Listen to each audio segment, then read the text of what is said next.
Buonasera, benvenuti all'appuntamento con TG Venezia. La cronaca, una tecnica sempre più diffusa tra i malviventi nel veneziano: bucare le gomme delle auto parcheggiate e poi approfittare dell'automobilista solitario proprio mentre cerca di sostituire il pneumatico.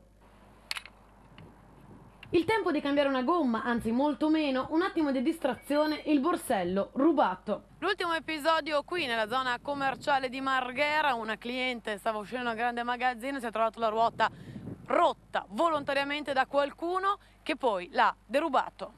La tecnica non nuova certo, ma fino ad ora non così diffusa. Nel veneziano gli episodi si susseguono e la polizia ricorda in una nota alcuni semplici consigli per evitare il raggiro. Chiudere l'auto mentre si effettua la sostituzione del pneumatico.